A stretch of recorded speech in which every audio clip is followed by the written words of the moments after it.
La nueva publicidad en el tranvía de Zaragoza de Caja Rural de Aragón tiene como protagonista a la naturaleza, en este caso de forma especial el Parque Nacional de Ordesa y Monteperdido.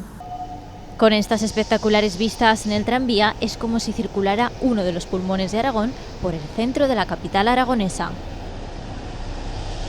Además, Caja Rural de Aragón quiere transmitir con este medio de movilidad público la pasión que siente por Aragón. La publicidad, si está con gusto, pues ¿por qué no? Pues me parece muy bonito y embellece la ciudad. Sí, me gusta bastante, sí, con colores así. A mí me parece muy bien el tranvía. Muy bonito el tranvía. Queda muy bien con esos coloridos. Con el mensaje Súbete al movimiento sostenible, que se puede apreciar en el tranvía, se busca concienciar a la ciudadanía y contribuir al compromiso que tiene Caja Rural de Aragón con los Objetivos de Desarrollo Sostenible. La entidad de crédito cooperativo presenta en sociedad la Visa Ordesa, un medio de pago ecológico y biodegradable.